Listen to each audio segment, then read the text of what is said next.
Muy buenas tardes a todos ustedes, a todo el auditorio de América, de Europa y de parte de Asia. Agradecemos que nos acompañen en esta interesante mesa, un panel extraordinario, diálogo jurisprudencial entre Cortes Constitucionales y la Corte Interamericana de Derechos Humanos. Están con nosotros hoy Haider Miranda Bonilla de Costa Rica, el letrado de la Sala Constitucional de Costa Rica. Está el doctor también, el doctor Haider, el doctor Luis Andrés Cucarella Galeana, de España, catedrático de Derecho Procesal de la Universidad de Valencia. Tienen un currículum más que vasto, entonces estamos dando nada más un punto. El doctor Jerónimo Mejía de Panamá, ex magistrado de la Corte Suprema de Justicia de Panamá. Y la verdad que esta mesa representa un análisis muy profundo de todo esto que se ha venido dando en el diálogo jurisprudencial, tanto vertical como horizontal. Entonces, pues vamos a iniciar, Haider. Haider, ¿cómo definirías qué es el diálogo en sí para ti, el diálogo judicial de derechos humanos? Muy buenas tardes, un saludo, un cordial saludo al profesor Jesús Naveja, así como a la Asociación Mexicana de Derecho Juan Velázquez, por la cordial invitación a participar en este ciclo de conferencias que quiere conmemorar el centenario de la creación del primer Tribunal Constitucional en el mundo. Un cordial saludo también a los profesores que me acompañan el día de hoy en esta interesante mesa sobre un tema que evidentemente tiene una gran relación o una gran actualidad en los estudios de Derecho Constitucional y de Derechos Humanos. Un gran saludo al profesor Jerónimo Mejía, así como al profesor y gran amigo Luis Cucarella, que realmente es para mí un honor participar en este tipo de actividades. Sin lugar a dudas, el diálogo judicial es un fenómeno que se ha desarrollado en las últimas décadas, a partir de los años 90, ¿verdad? Ya los estudios de derecho constitucional comparado vienen a resaltar o a evidenciar la importancia que tienen los jueces, tanto los jueces constitucionales como los jueces convencionales, en la circulación de ideas. Es decir, ¿qué entendemos por diálogo? En relación a la pregunta que me planteas, el diálogo es aquella comunicación judicial, de ahí que se denomina diálogo jurisdiccional, diálogo judicial, diálogo jurisprudencial, ¿verdad? Es aquella comunicación judicial que se da entre actores judiciales, evidentemente. Es claro que hay diferentes tipos de diálogo, ¿verdad? Con diferentes características, ¿verdad? Pero es un tema muy importante, sobre todo en el ámbito de los derechos humanos y del derecho constitucional, porque recordemos un aspecto muy importante. La protección de los derechos fundamentales ya no es una cuestión absoluta o soberana de los estados, sino que han surgido, sobre todo finalizada la Segunda Guerra Mundial, una serie de jurisdicciones que vienen a complementar la protección que se encuentra reconocida en la Constitución de cada país, en donde se encuentra previsto un catálogo de derechos fundamentales, ¿verdad? Y cuya supremacía o fuerza normativa le corresponde a los tribunales constitucionales. Pero a esa protección nacional se complementa la protección convencional, que está conformada por los sistemas regionales de protección de los derechos humanos, como el sistema europeo, el sistema interamericano y más recientemente el sistema africano, ¿verdad? Donde existe no solo un catálogo de derechos fundamentales, en este caso a nivel interamericano, la Convención Americana de Derechos Humanos, sino que también existe un órgano jurisdiccional encargado de hacer garantizar la tutela jurisdiccional de esos derechos. Y en tercer lugar existe la protección supranacional o de derecho comunitario, que es, digamos, podemos poner como ejemplo la experiencia europea, en donde en la Unión Europea existe una Carta de Derechos Fundamentales de la Unión Europea. Entonces vemos que hay diferentes escenarios de la protección de los derechos humanos, ¿verdad?, que es caracterizada como una protección multinivel. Y en el ámbito de ese constitucionalismo o tutela multinivel, el diálogo tiene una gran importancia. Y sobre todo, cuando encontramos o cuando, digamos, se pone en evidencia la posibilidad de que exista un diálogo judicial. Cuando en una sentencia encontramos, una sentencia, por ejemplo, de la Sala Constitucional de Costa Rica, para poner un ejemplo, encontramos una referencia a una sentencia extranjera, ya sea de otra corte constitucional, de otra corte o tribunal constitucional, o incluso de la misma Corte Interamericana de Derechos Humanos o incluso de algún tribunal regional de protección de los derechos humanos ajeno al sistema interamericano o incluso referencia a alguna resolución o alguna normativa de Naciones Unidas, ¿verdad? Pero ahí vemos, tenemos que entrar a analizar cuáles son las características de ese diálogo, ¿verdad? Y aquí es importante que precisar que para establecer la existencia de un diálogo judicial es necesario que ese diálogo o esa interacción sea recíproca, porque si no es recíproca, lo que estamos hablando es de la existencia de una interacción unidireccional que realmente no puede acreditar la existencia de un diálogo, ¿verdad? Es un diálogo que digamos que puede ser entre dos o más actores judiciales, ¿verdad? Y que sin lugar a dudas viene a enriquecer los parámetros o los estándares de protección de los derechos humanos, ¿verdad? El diálogo no conlleva, bueno, en primer lugar, no tiene que ser medido en términos cuantitativos, o sea, no hay que citar un número determinado de sentencias para acreditar la existencia de un diálogo, ¿verdad? Sino que se mide en términos cualitativos, y lo voy a poner como ejemplo, ¿verdad?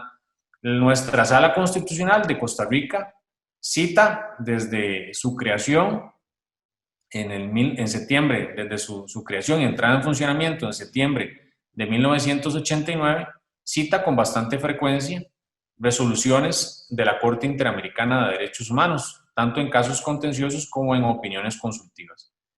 Y la Corte Interamericana recientemente, y sobre todo a partir de la sentencia del Almonacid Arellano contra Chile en el 2006, viene citando jurisprudencia de la Sala Constitucional.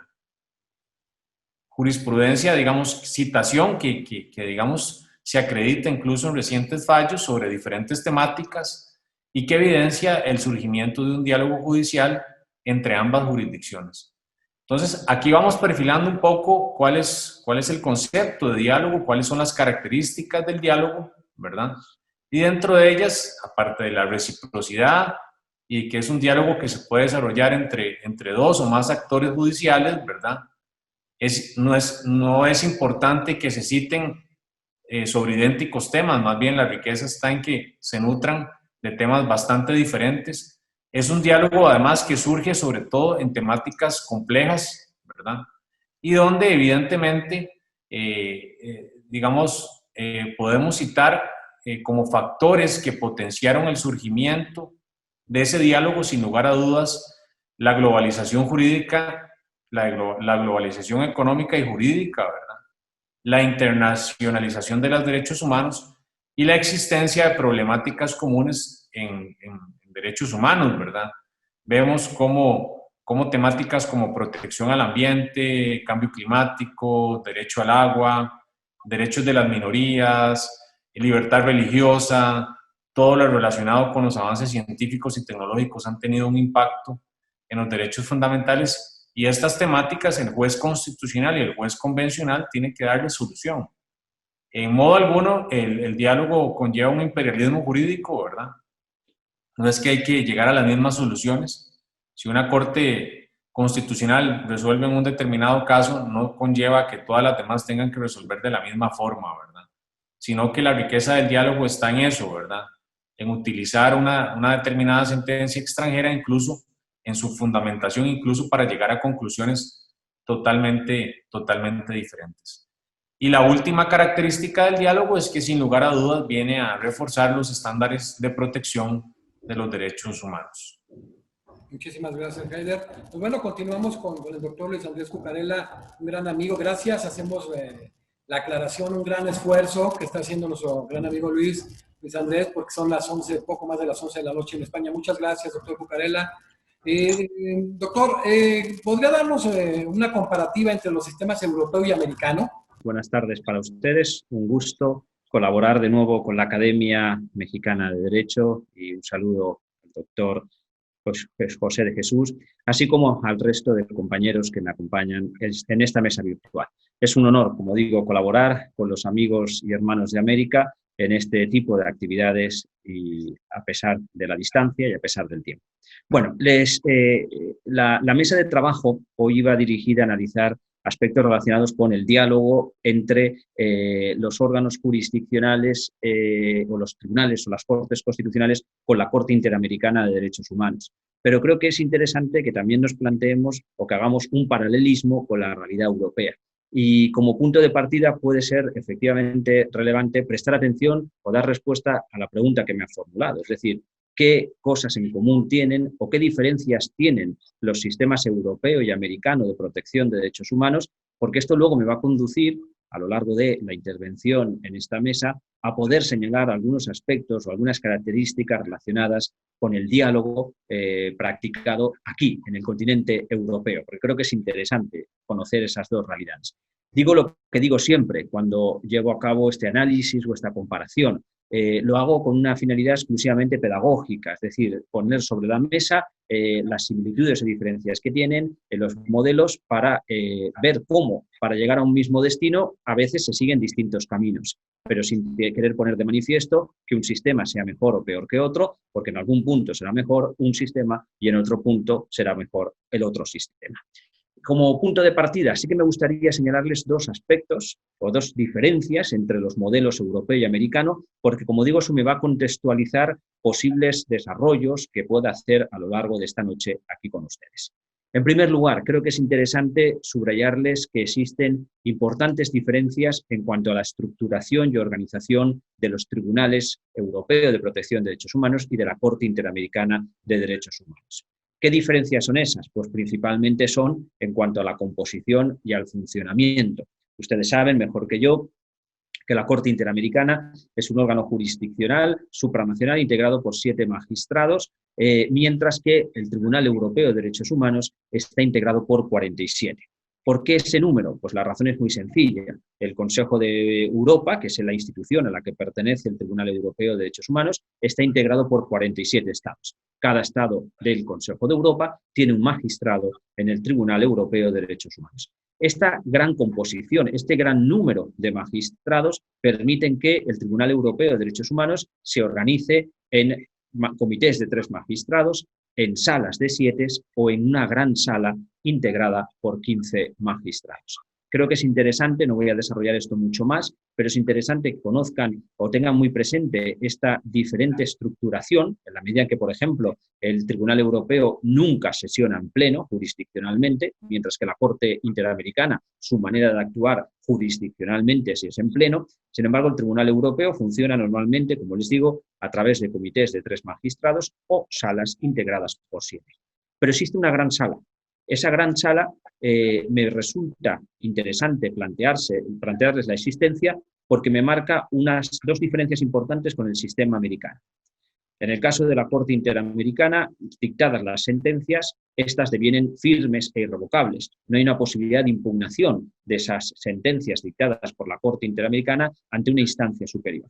Sin embargo, en el caso del sistema europeo, las sentencias dictadas por los 7 magistrados que integran una sala son susceptibles de ser impugnadas ante la gran sala integrada por 15 magistrados. Esa gran sala, por tanto, no incluye a todos los magistrados del tribunal, sino solamente a 15, pero es interesante que tengamos presente, por un lado, que la gran sala tiene competencia para conocer de las impugnaciones y, en segundo lugar, y esto lo dejo planteado aquí y lo desarrollo después más adelante si así me lo preguntara el doctor, pero esa gran sala también es la competente para emitir o dar respuesta a las opiniones consultivas que se le puedan elevar al Tribunal Europeo de Derechos Humanos. La gran sala, por tanto, se configura como un órgano de impugnación, pero también como un órgano o como una sala de interpretación del Convenio Europeo de Derechos Humanos, el equivalente al Pacto de San José, y de sus protocolos adicionales. Y a esa gran sala es a la que se dirigen las peticiones de resoluciones de carácter consultivo que puedan elevarse en función de ese diálogo, que es el que nos ocupa en la mesa virtual de hoy. Pero segunda cuestión o segunda diferencia, y como digo, para plantear esas coordenadas generales. Ustedes también conocen cómo la Corte Interamericana ha enfrentado la respuesta a la necesidad de tutelar adecuadamente los derechos humanos mediante un instrumento procesal extraordinariamente interesante como es el control de convencionalidad. Ese control de convencionalidad que se ha ido perfilando, se ha ido perfeccionando a lo largo de las distintas sentencias, llegando casi en la plenitud más reciente con el caso Hellman versus Uruguay, viene a señalar algo desde una perspectiva procesal, y es que las sentencias de la Corte Interamericana y la interpretación que hace la Corte Interamericana del Pacto de San José y de los protocolos adicionales se configuran en presupuesto lógico de lo que tenga que resolver un juez nacional americano o un funcionario americano. Es el efecto positivo prejudicial de la cosa juzgada con el que se ha querido dotar de fuerza expansiva a las sentencias de la Corte Interamericana. Recuerden lo que les decía, 7 magistrados, son menos los jueces, son menos los asuntos que ingresan a la Corte Interamericana por una razón muy sencilla. Primero, porque son pocos los jueces. Segundo, porque existe un filtro llevado a cabo por la Comisión Interamericana. Y tercero, porque la Corte no ejerce jurisdicción de manera constante. Pero la Corte ha sabido buscar un mecanismo para dotar de mayor impacto a las sentencias, que es ese, el control de convencionalidad. Y con eso se busca la tutela colectiva de los derechos humanos. Pues bien, el Tribunal Europeo de Derechos Humanos ha buscado otro mecanismo para la tutela colectiva, que es el mecanismo de la denominada sentencia piloto. Es decir, cuando existan violaciones masivas de derechos humanos, el Tribunal Europeo puede elegir un asunto como piloto para que, con ocasión de ese asunto, tutelar individualmente al demandante, pero también fijar medidas reparatorias generales o medidas de reforma legislativa que permitan que con una única sentencia se puedan eliminar fallos estructurales o sistémicos en el ordenamiento jurídico o la práctica judicial o administrativa de un país. Vean lo que les decía al principio, con esto cierro esta primera intervención. Se busca por distintos caminos una tutela colectiva de derechos. La Corte Interamericana, con la jurisprudencia sobre el control de convencionalidad y el efecto prejudicial de sus sentencias, mientras que el Tribunal Europeo principalmente ha tomado el camino de tomar una sentencia como testigo o como piloto para otorgar esa fuerza expansiva y otorgar tutelas en casos de violaciones masivas que puedan estar afectando a 40.000, a 70.000 o a 100.000 personas. Muchísimas gracias, doctor Luis Andrés. Bueno, continuamos ahora con el doctor Jerónimo Mejía. Bienvenido, doctor, muchas gracias. ¿Nos podría decir en relación al estatus jerárquico de las convenciones de derechos humanos en Panamá, cómo se establece esta jerarquización, querido magistrado, ex magistrado Jerónimo Mejía? Muchas gracias, Jesús. Fuerte abrazo para Luis Andrés, para Heider Miranda, y para todos los que nos escuchan. La verdad, felicitar a la Academia Mexicana de Derecho por esta loable función que viene desarrollando desde mayo. Miren, antes de eso yo quisiera expresar que a lo largo de la historia hemos visto al menos cómo funcionan los sistemas en diversos países en lo concerniente al estatus jerárquico que puede tener una convención de derechos humanos. Nosotros hemos podido apreciar que existen fuentes de derechos en las que le otorgan a estos tratados el rango de ley.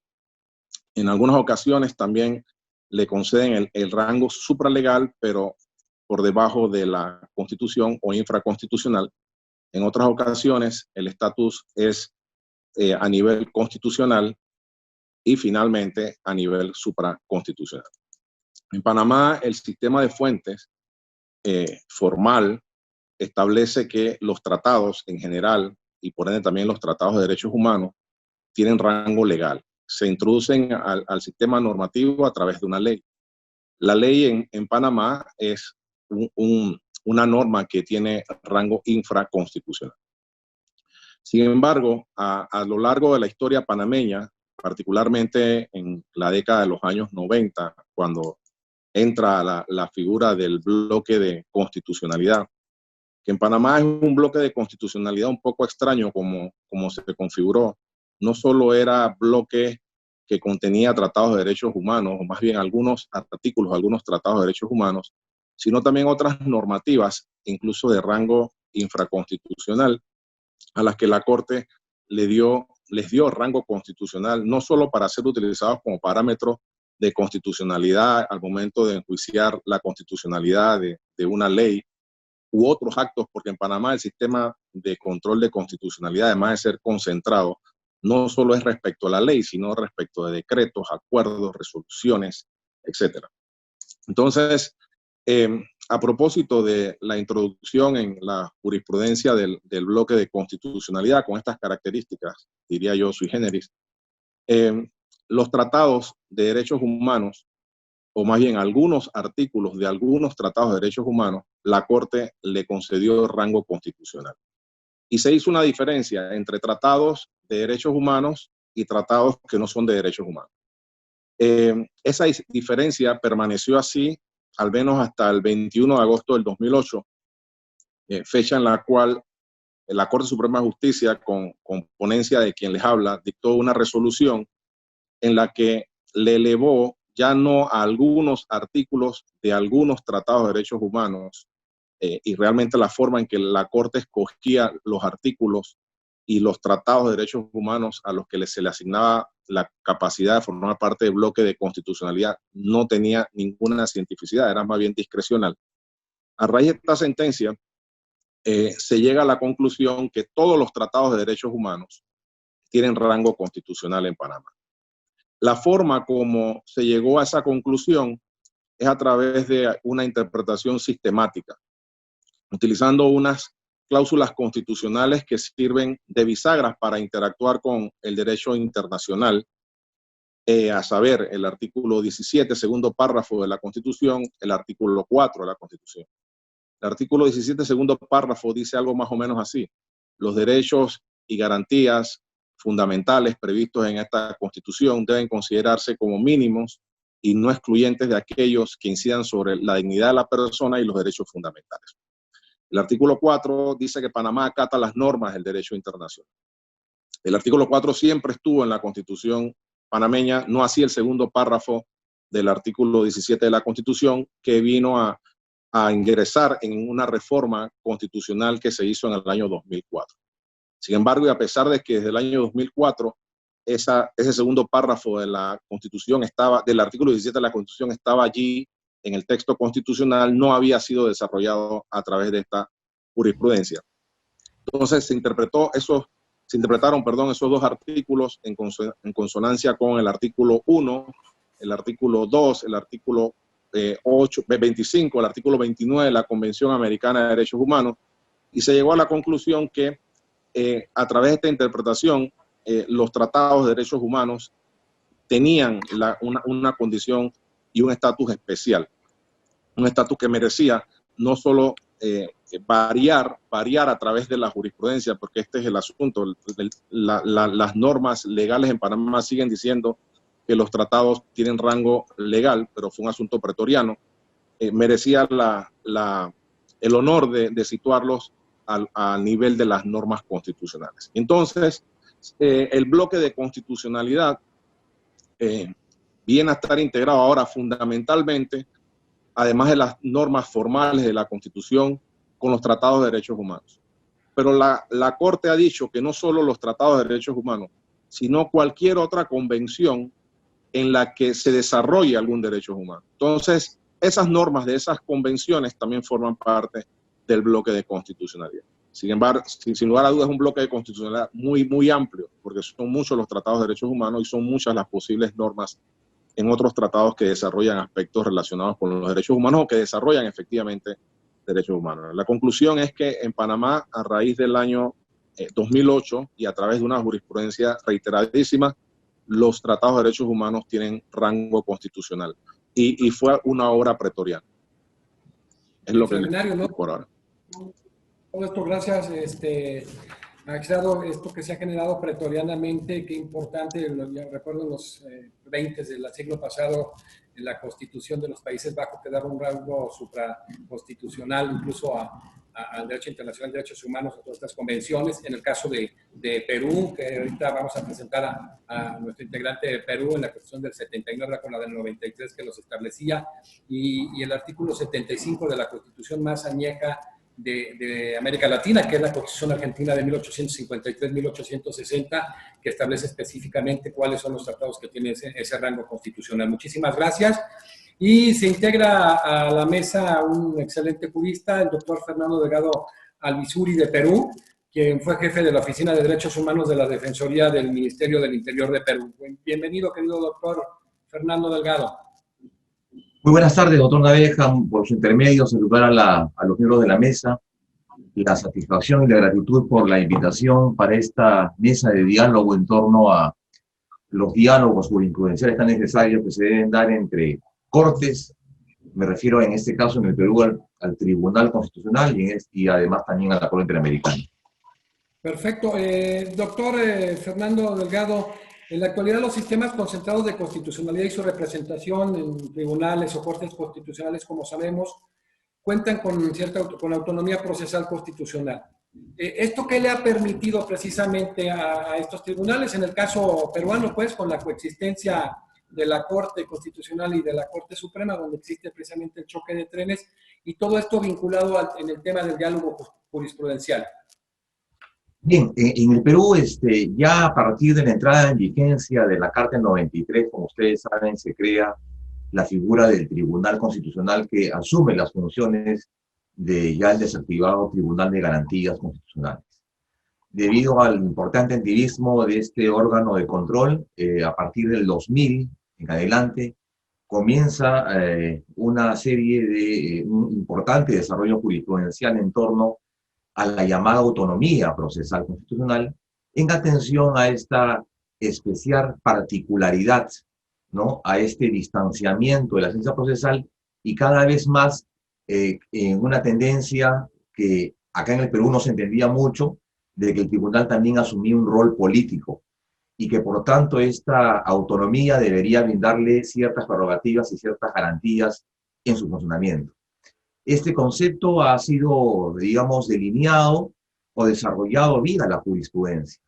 A pesar que el Código Procesal no lo precisaba de manera clara, pero sí su jurisprudencia ya había señalado, por ejemplo, en el caso de la figura y la implantación del llamado precedente vinculante que no existía en la legislación anterior, ¿no? Por otro lado, también estaba la preferencia en los procesos de la libertad de preferir el fondo sobre la forma y además también de darle algunos elementos modulatorios a las decisiones del tribunal. Y acá hubo una sentencia muy importante, la sentencia Tineo Silva y 5.000 ciudadanos, en la que precisamente se desarrollan una serie de técnicas dentro del punto de vista constitucional, como la sentencia interpretativa, el overruling. Quiere decir entonces que el tribunal comienza ya a desarrollar esta figura de la autonomía, ¿no? Y que le da entonces un mayor nivel de interpretación de las normas constitucionales. Es a partir de eso que en el artículo 3 encontramos pues esta figura de la cláusula de derechos que comparten casi todos los tribunales constitucionales y además también todas las cartas políticas, en mayor o menor medida. Y esta autonomía procesal, entonces, en el ámbito de derechos, le ha permitido al tribunal, ya desde una primera sentencia, la sentencia Villegas-Lanuche, comenzar a crear a partir de esta interpretación muy interesante del artículo 3 en tres facetas. Número uno, el reconocimiento del derecho en base a tres principios básicos en materia de nuestra Constitución: soberanía popular, forma republicana de gobierno y dignidad humana. Esos eran, digamos, los contenidos o las bases para efectivamente crear un derecho fundamental a partir de su jurisprudencia. El segundo elemento era una manifestación de una concreción de un derecho no enumerado. Vale decir que el derecho ya estaba reconocido, pero en la dogmática de los derechos humanos, obviamente los derechos pueden evolucionar. En tal sentido, por ejemplo, se creó un derecho muy interesante, que era el derecho de objeción de conciencia. A partir de eso, entonces han habido una serie de otros derechos que han sido creados a partir de la jurisprudencia, interesantes, como por ejemplo el plazo razonable, como por ejemplo el nem bis in idem, como por ejemplo el derecho a la autodeterminación informativa, entre otros. Hay más o menos unos 15, 16 derechos, y el último, el derecho a la protesta, que ha sido recientemente incorporado. Pero lo importante de esto es que también el tribunal asume, al igual que otros países, una suerte de vinculación con los tratados de DH, en el sentido que ya el tribunal ha establecido que los tratados de derechos humanos forman parte de la norma interna y que a partir de la entrada en vigencia del Código Procesal Constitucional ya constituyen cláusulas de obligatoria interpretación. Y es más, a partir de esa concepción, el tribunal ya comienza pues a tener esa labor creadora que lo posiciona en una situación muy diferente al legislativo.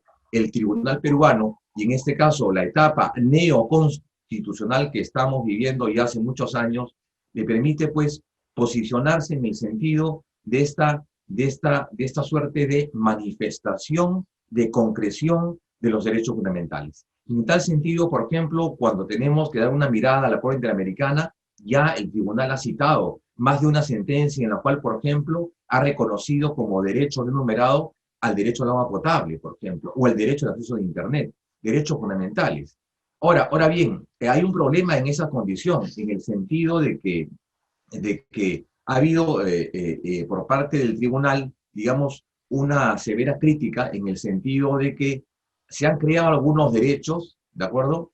No necesariamente numerados, sino como una suerte de concreciones de derechos ya contenidos, ya escritos, como por ejemplo el derecho a la libre personalidad, ¿no? Un derecho importantísimo, pero que a partir de él, por ejemplo, el tribunal ha creado en líneas jurisprudenciales y en reiteradas sentencias, por ejemplo, el derecho a tener relaciones amorosas, por ejemplo, ¿no? O el derecho a pintar sus fachadas, o el derecho a fumar, por ejemplo.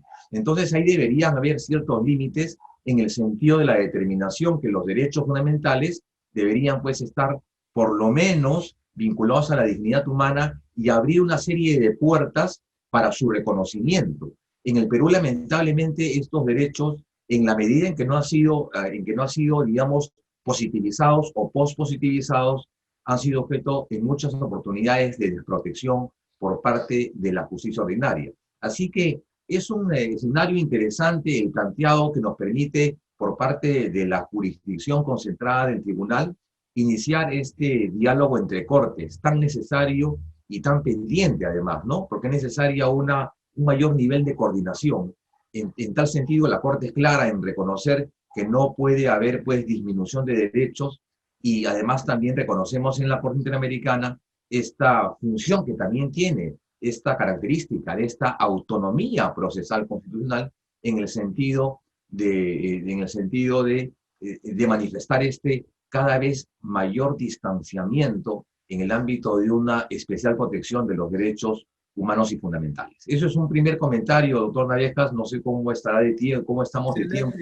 Doctor Fernando, excelente. Qué bueno que se hace este análisis tan profundo y en el tema precisamente de la autonomía procesal constitucional delegada, ¿no? Porque luego se cree en el tema de la autárquica y que se habla de una manera muy atinada de estas cláusulas abiertas, ¿no? Teniendo que analizar un tema muy profundo como es la imprevisión constitucional. Excelente participación, doctor. Muchas gracias. Continuamos con el doctor Haider Miranda Bonilla. Haider, precisamente tú ya abordaste el tema de la definición y aspectos básicos del diálogo judicial en cuanto a derechos humanos. ¿Cuáles son los tipos de diálogos que existen, Haider? En relación a esta temática, bueno, es claro que de la intervención mía, de los demás colegas, bueno, que estamos hablando, o el diálogo judicial hace referencia evidentemente a la comunicación entre autoridades judiciales, ¿verdad? En donde existen diferentes niveles de protección, como resaltó el profesor Cucarella, ¿verdad? Y los demás profesores, con algunas similitudes y diferencias entre Europa y América Latina, que nos permiten afirmar la existencia de un pluralismo jurídico, de un constitucionalismo multinivel en el ámbito de los derechos humanos, ¿verdad? En este sentido, el diálogo judicial permite la creación, ¿verdad?, de espacios de intercambio y de colaboración entre las distintas jurisdicciones o entre los distintos actores judiciales, ¿verdad?, en materia de derechos humanos. Al respecto, la doctrina ha distinguido primordialmente dos tipos de diálogo, ¿verdad? El diálogo horizontal y el diálogo vertical. El diálogo horizontal es aquel que se desarrolla entre órganos de un mismo nivel. Por ejemplo, el diálogo que se puede desarrollar entre cortes, salas o tribunales constitucionales o cortes supremas en América Latina o en Europa, ¿verdad? O a nivel internacional en el ámbito de los sistemas regionales de protección entre la Corte Interamericana de Derechos Humanos y sus homólogos, el Tribunal Europeo o la Corte Africana, ¿verdad? Y El diálogo vertical, al contrario del diálogo horizontal, es aquel que se desarrolla entre jurisdicciones de diferentes, que tienen un diferente nivel de protección, ¿verdad? Es aquel, por ejemplo, que se puede llevar a cabo en la relación entre las cortes constitucionales, entre las jurisdicciones constitucionales y las jurisdicciones convencionales, ¿verdad? Aquí y esto es muy importante para una mejor comprensión del tema. En la experiencia europea, por ejemplo, es el diálogo o la relación que se puede llevar a cabo entre las cortes o las jurisdicciones nacionales y el Tribunal de Justicia de la Unión Europea, o entre las Cortes Constitucionales y el Tribunal Europeo de Derechos Humanos, ¿verdad? Vemos que que es un diálogo que se lleva a cabo entre actores judiciales que tienen un diferente nivel de protección. Y a esto, digamos, es importante, digamos, resaltar cuál es la gran diferencia que existe entre el diálogo horizontal y el diálogo vertical. El diálogo horizontal, es decir, aquel diálogo que se lleva a cabo entre actores de un mismo nivel, tiene un carácter discrecional, es decir, no es obligatorio. Les pongo el ejemplo, un ejemplo para una mayor comprensión del tema, ¿verdad? La Sala Constitucional de Costa Rica, desde el inicio de sus funciones, en septiembre de 1989, sobre todo en ese momento histórico, por ser un órgano de justicia constitucional nuevo, bastante reciente, ¿verdad? Sin un corpus juris o una gran cantidad de jurisprudencia, sobre todo en la interpretación de la Constitución. Es claro que, sobre todo en temas sustanciales y temas procesales, no solo se nutrió de jurisprudencia de la Corte Interamericana de Derechos Humanos, sino que se nutrió de algunos órganos de justicia constitucional que tenían una mayor tradición jurídica en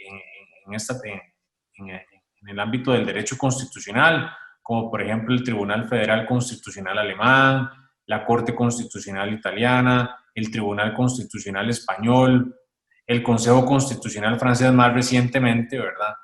Y algunos otros órganos de justicia constitucional de América Latina, como de Colombia, Perú y México, ¿verdad? Pero entonces vemos que no hay una obligación de la Sala Constitucional de citar en la resolución de algunos casos, porque no es que la hacen todos, ¿verdad?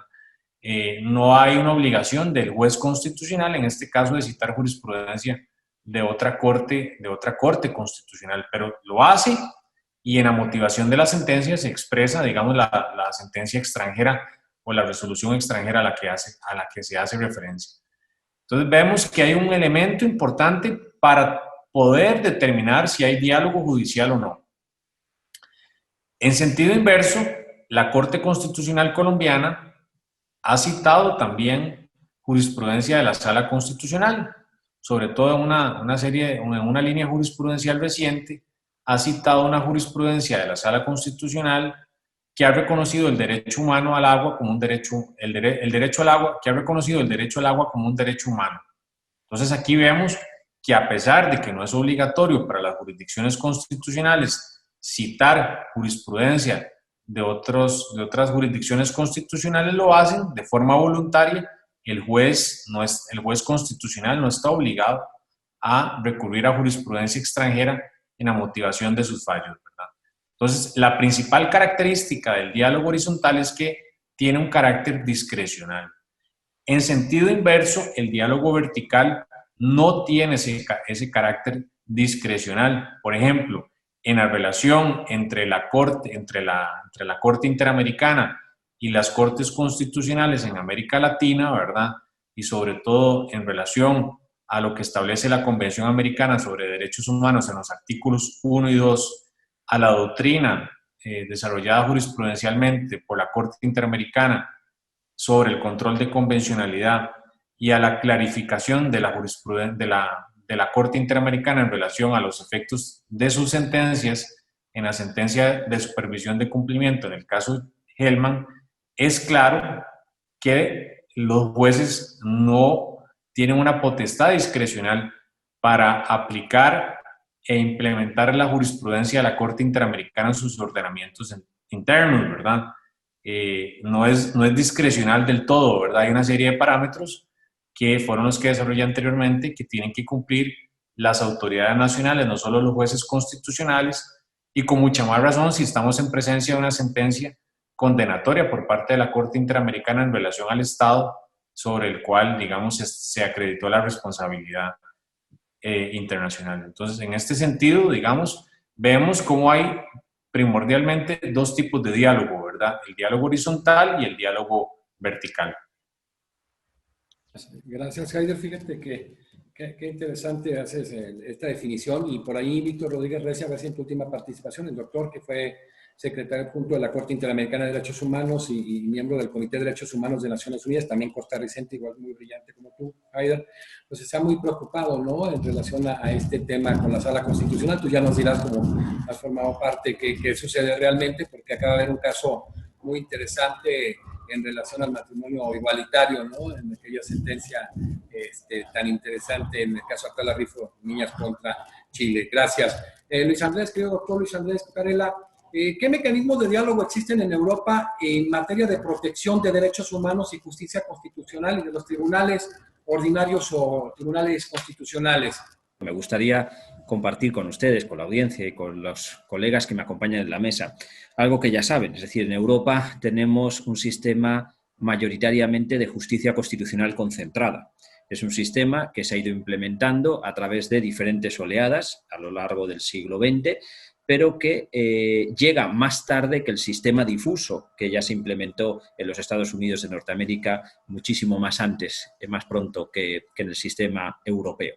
Pero sí que brevemente me gustaría señalarles cuáles son esas oleadas para que nos demos cuenta de que la implementación en Europa se puede decir que es tardía o a efectos de extensión o generalización.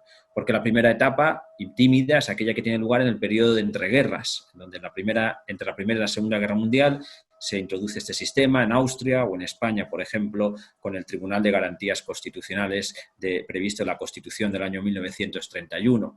Pero luego es la Segunda Guerra Mundial, el segundo momento, tras la Segunda Guerra Mundial, el segundo momento, década de los 40 o 50, en países como Alemania, Austria de nuevo, Italia, Francia. Pero hay que esperar a los 70 y 80 para el fin de diferentes dictaduras militares en el sur de Europa, sobre todo Portugal, España, Grecia, para que podamos hablar de una nueva oleada en la implementación de sistemas de justicia constitucional. Y la última la encontramos con la caída del muro de Berlín y el desmoronamiento de los regímenes dictatoriales comunistas del este de Europa. Por tanto, casi llegamos a fines del siglo XX sin la extensión de un sistema global de justicia constitucional. Pero sí, como les decía, mayoritariamente tenemos un sistema concentrado con la existencia del denominado tribunal o corte constitucional como jurisdicción especial al margen de la jurisdicción ordinaria. Este sistema lo comparte también Colombia, lo comparte Perú o lo comparte la República Dominicana, un sistema concentrado de control de constitucionalidad con una jurisdicción especial al margen de la ordinaria. Pero como digo, este sistema plantea una cuestión interesante a efectos de diálogos entre la jurisdicción ordinaria y la constitucional. Lo digo porque el sistema, en el caso español, por ejemplo, que es el que le puedo profundizar un poco más, atribuye al Tribunal Constitucional la competencia exclusiva para declarar inconstitucional una norma. No puede declarar inconstitucional una norma, ni siquiera para el caso concreto, un juez de la jurisdicción ordinaria. En ese caso, el problema con el que se puede encontrar un juez ordinario es que tenga que aplicar al caso concreto una norma sospechosa de inconstitucionalidad, pero el sistema, la Constitución y la ley orgánica del Tribunal Constitucional no le permiten la inaplicación de la ley o la declaración de inconstitucionalidad para el caso concreto. Y surge la necesidad de provocar un pronunciamiento del Tribunal Constitucional para que éste sea el que en su caso expulse la norma del ordenamiento jurídico. Es un mecanismo que se llama en nuestro ordenamiento jurídico cuestión de inconstitucionalidad, planteamiento de una cuestión de inconstitucionalidad. En Italia se llama cuestión incidental, pero se trata de plantear esa duda de inconstitucionalidad al Tribunal Constitucional, porque, como digo, ni siquiera con efectos para el caso concreto se puede declarar inconstitucional por esos jueces ordinarios. Digo que esto es un mecanismo de diálogo entre la jurisdicción ordinaria y la constitucional en la medida en que el ordenamiento jurídico le dice al juez ordinario que esa cuestión prejudicial constitucional que le ha surgido no la puede resolver. Esa cuestión prejudicial necesariamente se configura como devolutiva. tiene que suspender el proceso y plantear la duda al Tribunal Constitucional para que sea este el que juzgue y evalúe y en su caso se pronuncie sobre la eventual constitucionalidad o inconstitucionalidad de la norma. Es una forma, como digo, interesante de diálogo entre la jurisdicción ordinaria y la constitucional, con la ventaja, en el caso de que el Tribunal Constitucional declarara inconstitucional esa norma es inconstitucional no solamente para ese caso, sino erga omnes, es decir, se expulsa del ordenamiento jurídico. Pero es que incluso también me parece interesante, es la segunda parte de esta segunda cuestión que quería compartir con ustedes, que en el mismo Tribunal Constitucional español también se puede plantear un diálogo entre las salas y el Pleno. Y me explico. El Tribunal Constitucional está integrado en España por 12 magistrados. El número de magistrados que integran los tribunales constitucionales varía según los países. En Portugal son 13, en España son 12, en Italia son 15, por ejemplo. En el caso español son 12, divididos en 2 salas y luego a su vez las salas se dividen en secciones. Normalmente las demandas de amparo por violación de derechos fundamentales son conocidas por las secciones o por las salas, mientras que el Pleno es el que conoce de las acciones de inconstitucionalidad.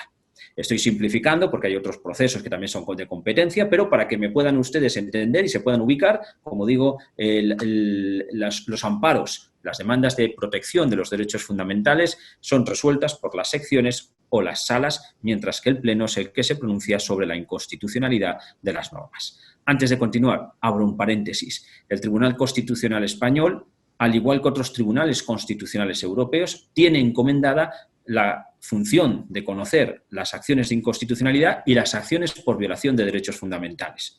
Pero ya les digo que no todos los tribunales constitucionales conocen de violaciones de derechos fundamentales en Europa. Es decir, en Europa hay 2 grandes categorías de órganos jurisdiccionales constitucionales, que hay tribunales que no tienen competencia para conocer de amparos o tutelas por violación de derechos fundamentales, como es el caso italiano, por ejemplo, mientras que hay otros tribunales, como el español, el alemán o el austriaco, que además de conocer de las acciones de inconstitucionalidad, conocen de las acciones por violación de derechos fundamentales y de libertades públicas. Cierro el paréntesis. Vuelvo al caso que les había dicho. Llega un amparo a una sala. La sala es la que tiene que resolver el amparo. Pero si con ocasión del conocimiento de ese amparo entendiera que la presunta violación del derecho fundamental la ha podido producir una norma sospechosa de inconstitucionalidad, esa sala no puede declarar inconstitucional esa norma, pero sí que puede plantear la duda de inconstitucionalidad al Pleno. Es decir, aquí le llamamos a eso la autocuestión de inconstitucionalidad. Es un diálogo que provoca, que toma la iniciativa la sala correspondiente que está conociendo de la acción de amparo, suspendiendo ese amparo para plantear la duda de inconstitucionalidad al Pleno, que es el que tiene las competencias para, en su caso, expulsar la norma del ordenamiento jurídico. Por tanto, como ven, en materia de protección de derechos fundamentales y libertades públicas, en lo que se refiere a la jurisdicción interna de un país, como el caso de España, existen esas 2 posibilidades de diálogo entre la jurisdicción ordinaria y la constitucional, o en su caso, entre las salas constitucionales, o las salas del Tribunal Constitucional, mejor dicho, y el Pleno del Tribunal Constitucional. Muchísimas gracias, Luis Andrés. Jerónimo, ya analizamos un poco a través de los disertantes lo referente a lo que es el control de convencionalidad, este concepto que se acuña precisamente en su momento en Francia con 2 sentencias, 2 casos específicos, el caso Sociedad Jacques en el 79 y en el 85 el caso Nicolo, y después se lo trae con votos razonados o particulares don Sergio García Ramírez en 2003 con el caso Machán, luego el caso Tibi, y luego el caso Tibi contra Ecuador y el Vargas Adeco contra Paraguay. Y posteriormente en donde se establece plenariamente, pero sin que fuese vinculante, a principios de 2006 en el caso, en una sentencia precisamente contra el Estado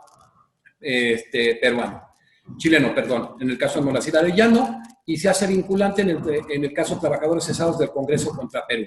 Dice Eduardo Ferrer MacGregor que precisamente el derecho internacional de derechos humanos es la norma de normas y el derecho nacional es infraconvencional. En este sentido, ¿qué sucede precisamente en Panamá con el control de convencionalidad? Sí, muchas gracias. Mira, en Panamá el control de convencionalidad lo entendemos como lo ha establecido la Corte Interamericana de Derechos Humanos. que existe un control de convencionalidad internacional, que es el que realiza esta última Corporación de Justicia, y existe el control de convencionalidad que se debe realizar a lo interno del Estado panameño. La Corte Suprema de Justicia ha venido señalando que ese control de convencionalidad se debe realizar en el marco de las competencias que tienen cada uno de los jueces. Los jueces panameños, al igual que lo que ocurre en el caso español, no tienen la capacidad de expulsar normas del sistema normativo. Sin embargo, y a propósito del sistema de control concentrado, que en nuestro país funciona más o menos parecido a lo que ocurre en España, la Corte ha venido señalando que es a través de ese sistema de control concentrado que se debe realizar el control de convencionalidad. ¿Qué significa esto? Significa esto que a la Corte Suprema de Justicia se le pueden plantear por vías de control de constitucionalidad dos tipos de acciones. Una acción abstracta, que en Panamá es una acción popular.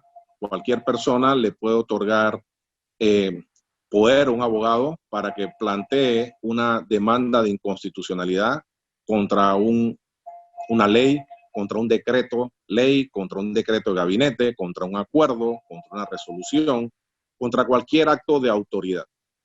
Es una acción popular que además no está sujeta a plazo. Fíjese lo interesante y lo peligroso también de no establecerle un plazo a una acción popular de inconstitucionalidad. Allí, a través de este procedimiento que se genera, hay un control abstracto. Se determina la compatibilidad de la norma infraconstitucional con la norma constitucional.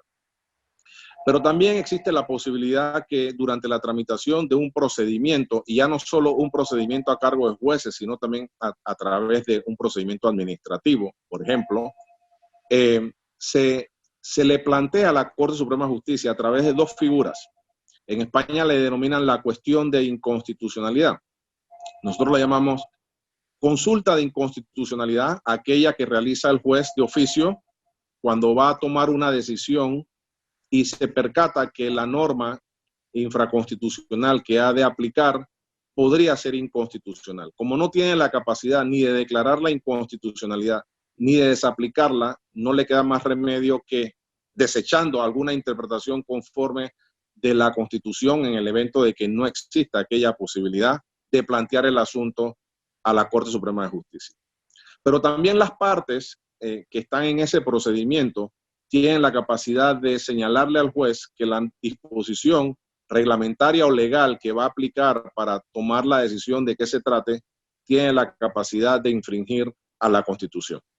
Entonces el juez también eleva el conocimiento del asunto a la Corte Suprema de Justicia y se suspende la tramitación del procedimiento de que se trate. La Corte inicia de esta forma la otra manera como puede realizar un control de constitucionalidad, ahora sí vinculado a un caso concreto. El Pleno de la Corte Suprema de Justicia, cuando ha analizado la jurisprudencia de la Corte Interamericana, ha entendido que allí en aquellos casos donde se dice que los jueces y todos los funcionarios del Estado tienen que realizar un control de constitucionalidad en el marco de sus respectivas competencias y de las regulaciones procesales correspondientes. No solo se trata de aquellos criterios de competencia relacionados con el territorio, por ejemplo, la capacidad funcional de la persona que se está enjuiciando o conociendo de un caso de que se trate, sino que tiene que ver con la posibilidad o no de que el ordenamiento le ha dado la capacidad de realizar un control de constitucionalidad o un control de convencionalidad. Y en Panamá no existe ninguna norma que le atribuya a los jueces ordinarios esa posibilidad. Pero tampoco la Corte pierde de vista otro ingrediente que ella misma ha establecido a través de su jurisprudencia, que es que los tratados de derechos humanos, como explicaba en la pregunta anterior, tienen en Panamá rango constitucional y forman con la Constitución un bloque de constitucionalidad. Pero no un bloque de constitucionalidad separado. Ese es un aspecto que me gustaría hacer énfasis. No es que cuando en Panamá se entiende que un tratado tiene rango constitucional, se sigue con la idea de que esos derechos que emanan de un tratado vienen de una fuente internacional, sino que se comprenden que forman parte de la misma Constitución. Entonces, al tener esa concepción de que los tratados de derechos humanos tienen rango constitucional y junto con esta hacen un bloque, pero se entiende que son normas constitucionales, entonces los jueces a los que la Corte Interamericana les ha planteado que deben realizar un control de convencionalidad, algunos académicos entienden que ese control de convencionalidad necesariamente tiene que ser difuso, otros piensan que no necesariamente tiene que ser difuso y que cada estado tiene la capacidad de realizar ese control de convencionalidad después que el método que se utilice pueda preservar el efecto útil de la convención y de las disposiciones, o más bien de la jurisprudencia y de las opiniones consultivas que ha podido expedir la Corte Interamericana.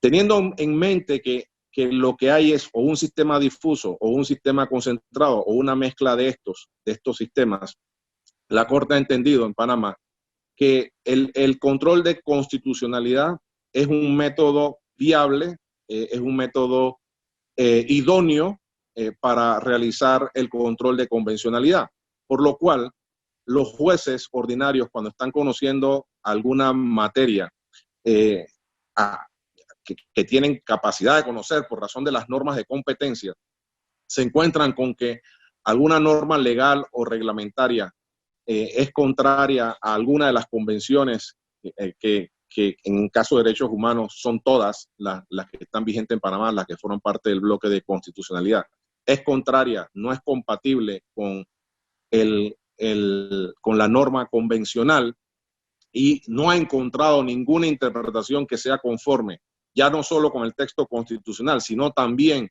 con las normas convencionales, entonces está en la obligación de elevar el asunto a través de una consulta de constitucionalidad, aunque el contenido de su consulta pueda ser un planteamiento de inconvencionalidad, a la Corte Suprema de Justicia, que es el pleno, en este caso la reunión de los 9 magistrados, el que tiene la capacidad de determinar y de realizar, digamos, el control definitivo de convencionalidad. Si miramos bien el asunto, cuando un juez realiza una interpretación conforme y encuentra, desechando aquellas interpretaciones que no sean de acuerdo al texto de la convención o a la convención interpretada, allí en esa práctica el juez está realizando una suerte de control de convencionalidad. Solo que cuando se percata que no ha encontrado una interpretación conforme con la Convención de Derechos Humanos, solo entonces debe plantear el asunto de inconstitucionalidad a la Corte Suprema de Justicia, que es la que tiene la capacidad de expulsar, además con su decisión, del ordenamiento jurídico aquellas disposiciones que sean contrarias a la Constitución, que incluyen, en el caso panameño, a las normas de los tratados de derechos humanos. Entonces, así es más o menos como se realiza el control de convencionalidad, teniendo presente que el sistema panameño, como ya les he dicho, de control de constitucionalidad no solo está dirigido a determinar la constitucionalidad de las leyes, sino, mire, le voy a leer lo que dice el artículo 206 de la Constitución panameña.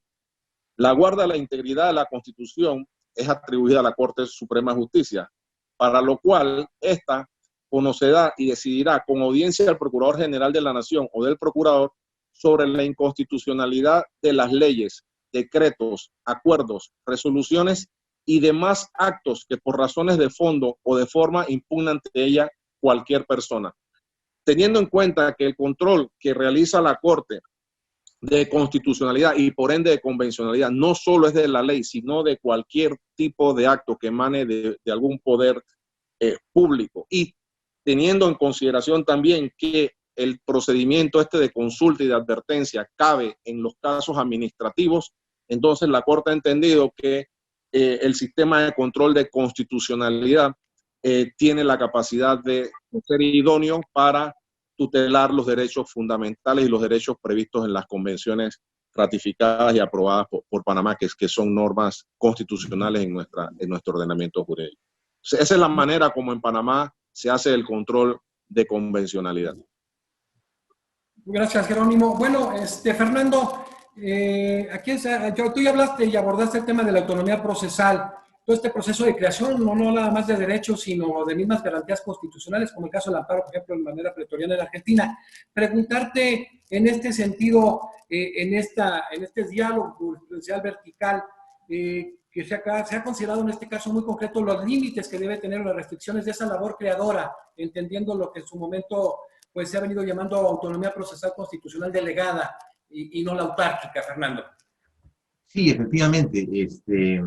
Yo entiendo que la razón o que la justificación que se da esta autonomía procesal constitucional parte un poco de su origen, ¿no? Recordemos que este concepto viene de la legislación alemana, ¿no? De la jurisprudencia alemana, en el sentido, como señalé hace un rato en primera intervención, de darle mayores potestades a los jueces constitucionales. En tal sentido, considero que el propio tribunal constitucional debería establecer límites a esa autonomía, límites a partir de una correcta codificación en el Código Procesal Constitucional. En el Perú ocurre un fenómeno, no sé si los colegas habrán también compartido en este proceso de constitucionalización de su derecho. En el Perú, mucho de lo que se ha dicho en jurisprudencia constitucional se ha dicho a partir de la actividad del tribunal, vía precedentes, vía doctrina jurisprudencial o vía sentencias controvertidas. El desarrollo del precedente en el Perú como parte de esa autonomía solamente está referida a un solo artículo en el Código Procesal Constitucional. Lo demás es parte de esa creación diaria que tienen los jueces constitucionales. Entiendo entonces que muchas veces no es que se desconoce, sino que se da una distinta interpretación al código, lo cual no garantiza una seguridad jurídica. El código, en el Perú tenemos pues varias fuentes. Tenemos por un lado el código procesal, tenemos la jurisprudencia, tenemos la doctrina jurisprudencial y los precedentes vinculantes. Pero el tema del precedente, a pesar de su importante avance, 52 a la fecha, desde el año 2005, ya más de 10 años con esta edición, ha sido capaz de suplir esas deficiencias del Código Procesal Constitucional. Es más, ya hay un proyecto de reforma, de revisión de este código. Considero, pues, que lo que debe hacerse es que el propio tribunal tenga que establecer sus límites y sus directivas para, al interior de su jurisprudencia, poder establecer estos límites en la autonomía. No, yo entiendo más bien que la autonomía es esa facultad del juez que debe suplir deficiencias, que debe integrar las decisiones para garantizar y resolver conflictos relevantes.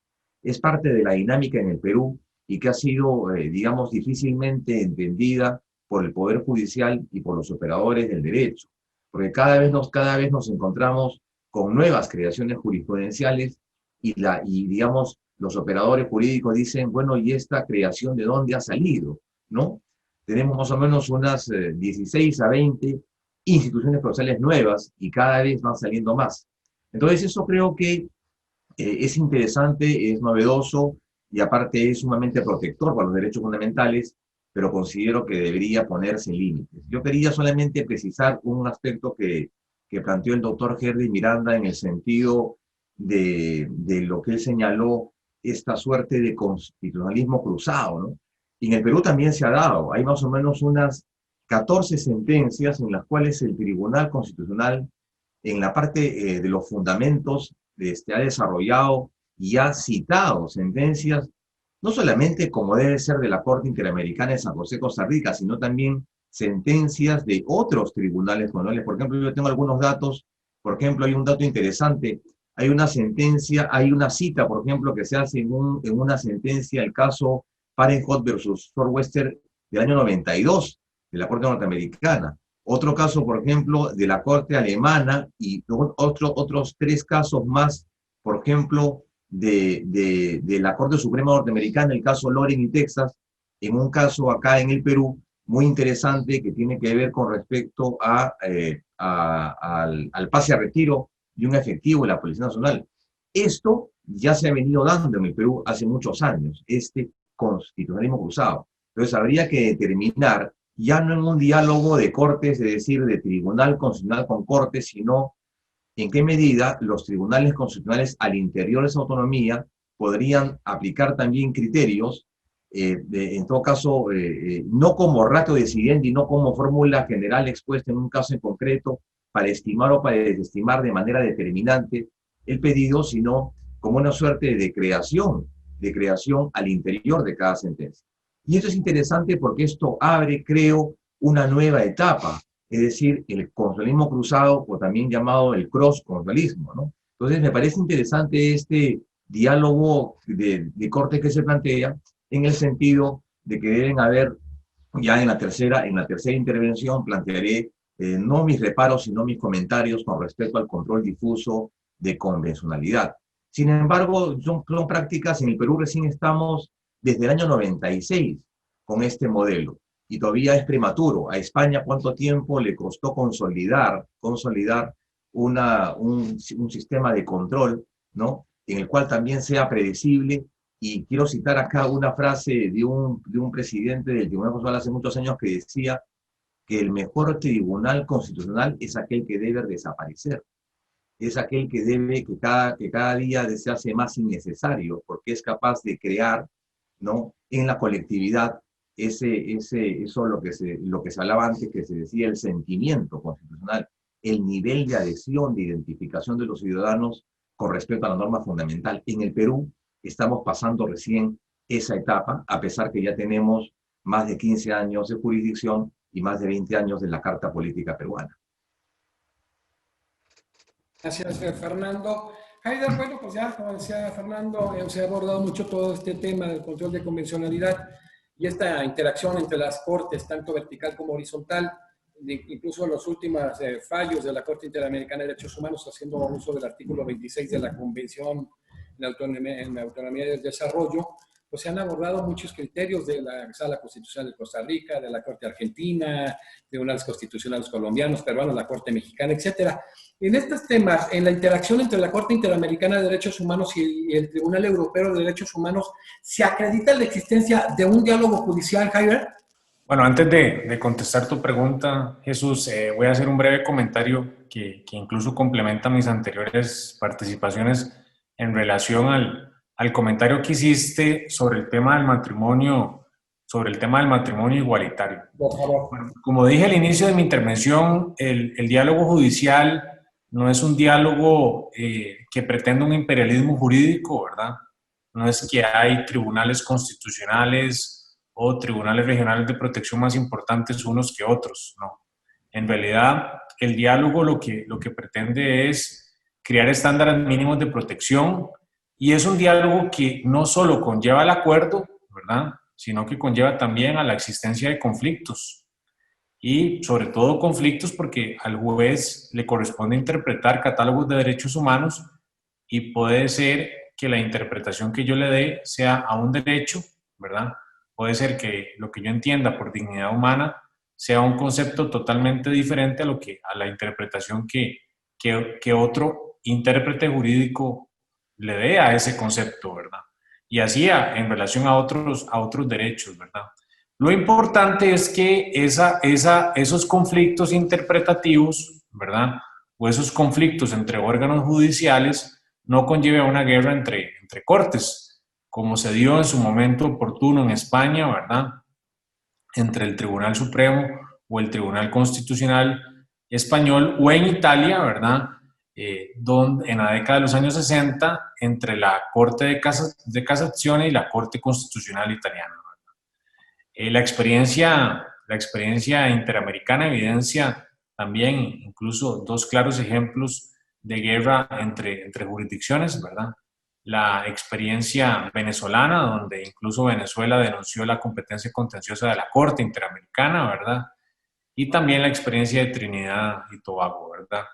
En la relación entre la Corte Interamericana y la Sala Constitucional, es claro que se han dado conflictos interpretativos, incluso en el caso de la fecundación in vitro, el caso Artavia Murillo contra Costa Rica, ¿verdad?, que fue una sentencia condenatoria de la Corte Interamericana. La Corte Interamericana ejerciendo un control de convencionalidad en sede internacional, determinó que una sentencia de la Sala Constitucional era inconvencional, ¿verdad? Entonces, esos conflictos son muy comunes. En el caso del matrimonio igualitario, bueno, en aplicación a una serie de criterios interpretativos que ha desarrollado la Corte Interamericana, en casos contenciosos, a partir de la sentencia Tala-Rifo, ¿verdad? Y otros, y con fundamento en la opinión consultiva, la OC 24, OC 25, ¿verdad? Que incluso fue solicitada por Costa Rica, la Corte reconoce a través de una sentencia exhortativa, que, vamos, esto es muy interesante también, ¿verdad? Reconoce el derecho al matrimonio igualitario y le da un plazo al legislador de 18 meses para que promulgue normativa relacionada con esta temática, y si no la implementaba, si no la promulgaba el legislador, automáticamente el matrimonio igualitario en Costa Rica entraba en vigor, como efectivamente sucedió, dada la omisión del Parlamento, sucedió en el mes de mayo de este año, ¿verdad? Entonces, yo creo que no entiendo muy bien el comentario del profesor Recia, pero a mí me parece, digamos, que en este caso la Sala Constitucional llevó un adecuado control de convencionalidad al reconocer como un nuevo derecho el matrimonio y la unión entre personas del mismo sexo. Sí. Hecho este paréntesis en relación al comentario tuyo, ¿verdad? Gracias. Si de hecho, Heider, voy a buscar la manera que hagamos un diálogo, Víctor, tú y algunos amigos, para tocar ese tema, ¿te parece? En su momento. Perfecto, con todo gusto. Y en relación a la pregunta que me hacías de si en la relación entre la Corte Interamericana de Derechos Humanos y el Tribunal Europeo de Derechos Humanos se puede acreditar la existencia de un diálogo judicial, la respuesta es sí, con fundamento en las siguientes consideraciones. Bueno, vemos desde, digamos, el sistema interamericano tuvo la creación y perfeccionamiento del sistema interamericano, ha tenido una gran influencia el sistema europeo de derechos humanos, ¿verdad? El sistema fue creado prácticamente con la promulgación de la Convención Americana de Derechos Humanos en 1969, en primer lugar porque formaliza las funciones de la Comisión Interamericana, ¿verdad? Que eran funciones que habían sido reconocidas y desarrolladas vía resoluciones de la Organización de Estados Americanos, de la Asamblea General. Y en segundo lugar, porque crea la Corte Interamericana de Derechos Humanos, ¿verdad? Incluso vemos, por ejemplo, a nivel procesal, cómo el primer reglamento que tuvo la Corte Interamericana es prácticamente un reglamento muy similar al que tenía en ese momento histórico el Tribunal Europeo de Derechos Humanos. En sus primeras sentencias, en casos contenciosos y en opiniones consultivas, la Corte se nutre de jurisprudencia del Tribunal Europeo de Derechos Humanos, sobre todo para desarrollar temas procesales, como por ejemplo la noción de plazo razonable, el tema del agotamiento de los recursos internos. Es decir, vemos cómo a nivel sustancial y a nivel procesal, desde sus primeros años, el juez interamericano fue muy atento a implementar algunos temas, algunas temáticas, y a citar expresamente jurisprudencia del Tribunal Europeo de Derechos Humanos. Y en sentido inverso, vemos cómo, si bien es cierto, ese fenómeno no se dio en el mismo momento histórico, sí vemos cómo a partir de hace unos 10, 15 años, el Tribunal Europeo de Derechos Humanos ha venido a citar jurisprudencia de la Corte Interamericana de Derechos Humanos. Incluso en el sitio web de la Corte Interamericana de Derechos Humanos hay un libro muy interesante sobre diálogo judicial entre los 3 sistemas regionales de protección de los derechos humanos. Se han suscrito incluso convenios entre los presidentes de la Corte Interamericana de Derechos Humanos, el Tribunal Europeo y la Corte Africana de Derechos Humanos. Entonces, la respuesta es sí, efectivamente hay un diálogo entre ambos órganos jurisdiccionales, ¿verdad? Porque al fin y al cabo les corresponde interpretar catálogos de derechos humanos, como es la Convención Americana de Derechos Humanos en experiencia interamericana y el Convenio Europeo de Derechos Humanos. Es un diálogo, digamos, que tiene ciertas limitaciones, ¿verdad? Sobre todo por la gran cantidad de sentencias que emite el Tribunal Europeo de Derechos Humanos en comparación a las pocas sentencias que emite anualmente la Corte la Corte Interamericana de Derechos Humanos, pero esto está relacionado que uno es un órgano permanente, ¿verdad? Es un órgano permanente conformado por 47 jueces, ¿verdad? Y con una estructura, como explicó el profesor y querido amigo Luis Cucarella, ¿verdad? Con una estructura muy diferente a la que tiene la experiencia interamericana, ¿verdad? La Corte no es un órgano permanente, debería de serlo, ¿verdad? Para emitir una mayor cantidad de sentencias, y en este tema ahí surge siempre el debate si se debería o no eliminar la competencia de la Comisión Interamericana de Derechos Humanos. Por último, ya para cerrar mi intervención, quiero destacar un tema bastante novedoso que me parece que podría ser implementado a nivel interamericano, porque sin lugar a dudas reforzaría este diálogo judicial, ya no en la relación entre la Corte Interamericana y el Tribunal Europeo de Derechos Humanos, sino en la relación entre la Corte Interamericana y las Cortes Constitucionales y Supremas de América Latina. En Europa, recientemente entró en vigor el protocolo número 16 a la Convención Europea de Derechos Humanos, que permite a las jurisdicciones supremas, es decir, a las jurisdicciones de última instancia, y por ende a las Cortes Constitucionales, ¿verdad?, cuando tenga dudas sobre la interpretación, sobre un tema interpretativo de la Convención Europea de Derechos Humanos, de presentar una opinión consultiva ante el Tribunal Europeo de Derechos Humanos, ¿verdad? Entonces, a mí me parece que el sistema interamericano debería dar un salto en este sentido. Debería reformar la Convención Americana de Derechos Humanos, porque los únicos sujetos legitimados para presentar una opinión consultiva ante la Corte Interamericana de Derechos Humanos son los estados y algunos órganos de la OEA.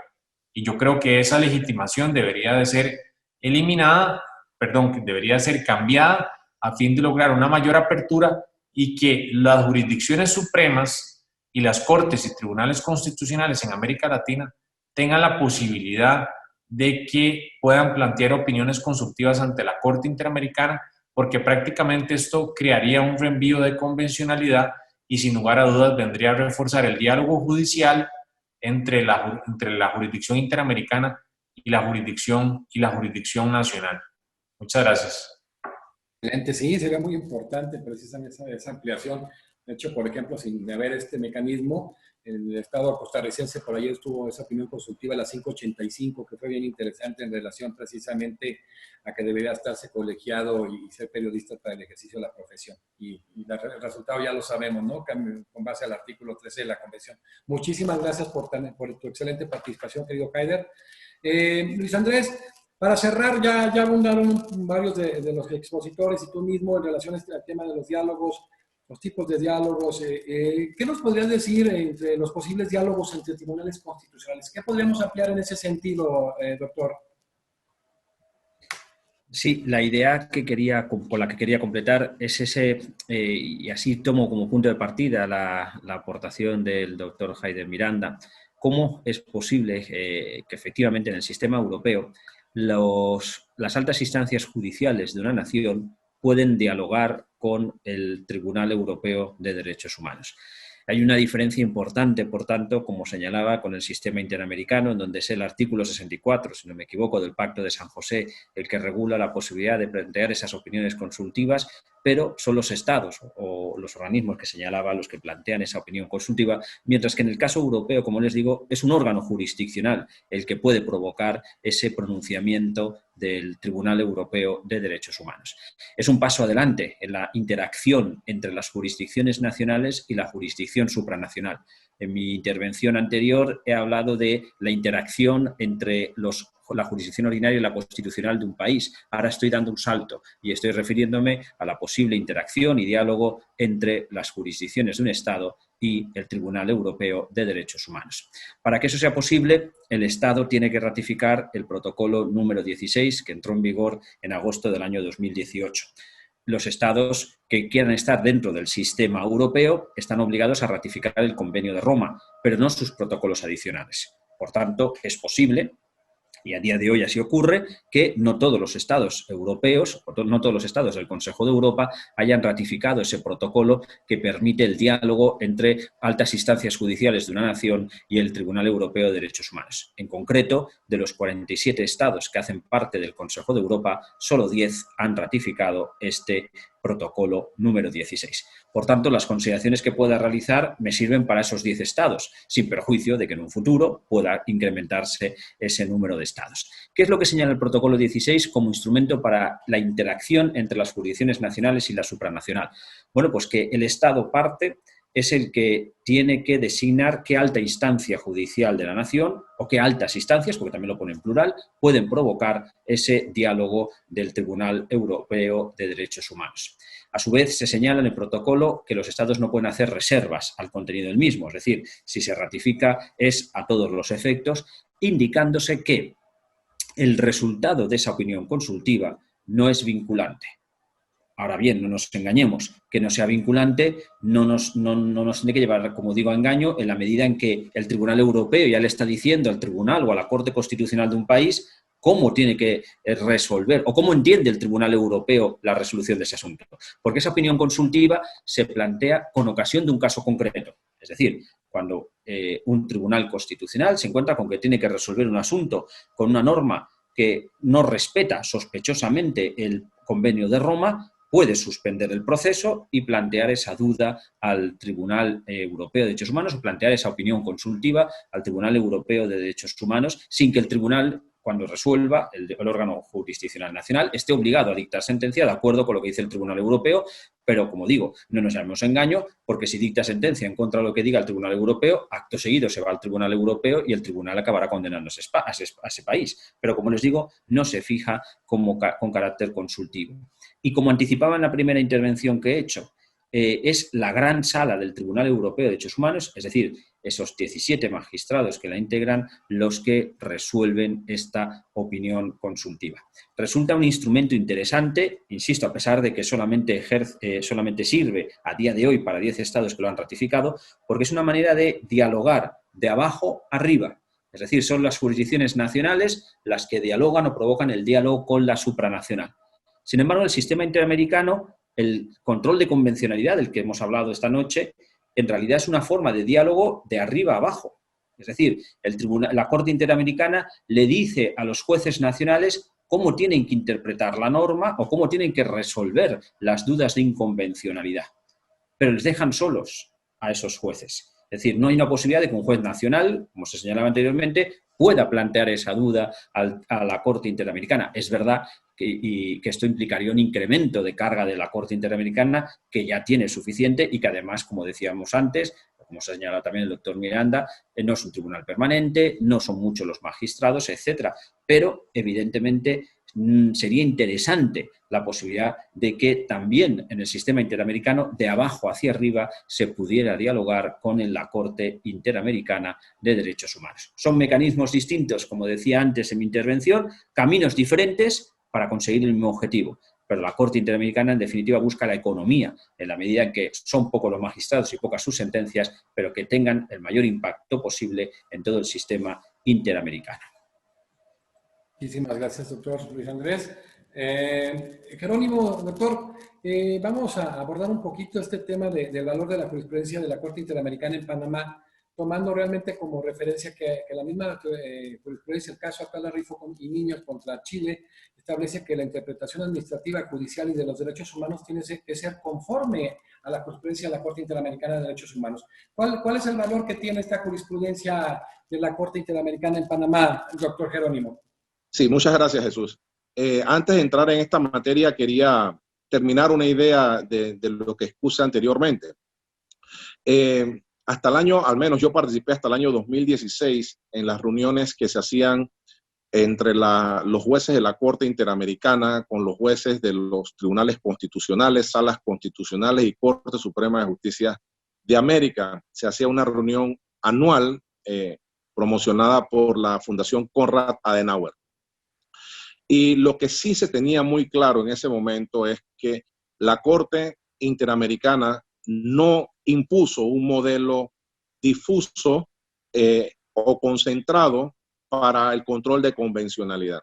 Está muy claro que ese control de convencionalidad se puede realizar de acuerdo a las competencias que se establezcan en los estados de conformidad con su derecho interno. Entonces, eso es importante porque he leído muchas opiniones de académicos que establecen que lo que la Corte ha querido significar con sus precedentes es que necesariamente debe realizarse un control difuso, en el sentido de que todos los jueces del país de que se trate tienen la obligación de realizarlo y de desaplicar las normas que sean contrarias a la Convención, a las opiniones consultivas o a la jurisprudencia de la Corte Interamericana. Ese planteamiento es importante rescatarlo y hacerlo, porque en las conversaciones, repito, anuales que se ha tenido con la Corte, ese era el sentido. No se le imponía a los estados una forma de realizar el control de convencionalidad.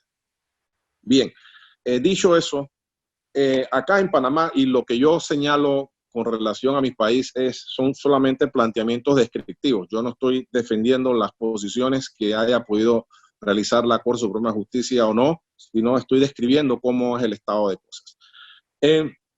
Respecto al valor de la jurisprudencia de la Corte Interamericana, en Panamá el asunto fue evolucionando. Inicialmente se ignoraba, a pesar de que se citaban con mucha frecuencia en decisiones de este tribunal de cierre, sentencias de la Corte Interamericana, pues no se establecía el valor en cuanto a obligatoriedad o no de la jurisprudencia de la Corte Interamericana. Luego, por allá en el año 2013, a propósito de un caso relacionado con una periodista que fue condenada por un tribunal de justicia, y que le presentaron a la Corte Suprema de Justicia un amparo a favor de esta periodista, la Corte se tiró toda una resolución en la que llegó a decir que la jurisprudencia de la Corte Interamericana era obligatoria en los casos en donde Panamá había sido condenado. Y bueno, pues es evidente que si Panamá ha sido condenada en un caso contencioso por la Corte Interamericana, pues no solo tiene la obligación de cumplir esa decisión, sino también, dice la Corte, de tener los efectos de la decisión y las explicaciones que se han dado en la ratio decidendi en cuenta por todos los tribunales al momento de tomar las decisiones que les correspondan. Pero nada dijo respecto de las decisiones que se hayan podido adoptar en aquellos casos contenciosos en donde Panamá no ha sido condenada, ni parte. El estado de cosas en la actualidad es que uno puede percibir, intuir en la jurisprudencia de la Corte que a las decisiones de la Corte Interamericana se le da un peso específico y se le da mucha relevancia. Pero la Corte no ha llegado a decir que tiene la obligatoriedad de cumplirlas en aquellos casos en donde Panamá no ha sido parte. Usted ve los razonamientos que realiza la Corte Suprema de Justicia y se encuentra con algunos que dicen, no, esta sentencia de la Corte Interamericana está muy apegada a los valores de nuestro constitucionalismo. No, con esto no estoy diciendo que la Corte está anteponiendo la Constitución a la decisión de la Corte Interamericana, sino que utiliza ese argumento, entre otros, para no definir cuál es el valor en cuanto a obligatoriedad de las decisiones de la Corte Interamericana. Entonces, el estado de cosas sería así. En los casos en donde Panamá ha sido condenada, no solo hay que cumplir la decisión, sino que en esos casos esa jurisprudencia es vinculante. En los otros casos, pues, es relevante, diría yo. La Corte no ha utilizado esa palabra, la estoy utilizando yo, cuando uno analiza la jurisprudencia, pero no ha definido el valor vinculante o no. Y de hecho, en aquellos casos en los que se le ha planteado por alguna de las partes para sustentar sus pretensiones, desde luego, alguna decisión de la Corte Interamericana, la Corte la desecha citando otras decisiones de la Corte Interamericana. Entonces, es un asunto en el que no se ha definido por el Pleno de la Corte cuál es el valor de la jurisprudencia respecto de los casos en donde Panamá no ha sido parte. Y para terminar, quería plantearle solamente un caso en el caso de Santander, Tristán Donoso, que es un abogado que que fue pinchado por el ex procurador general de la Nación y que había sido, el asunto fue elevado a la Corte Interamericana de Derechos Humanos.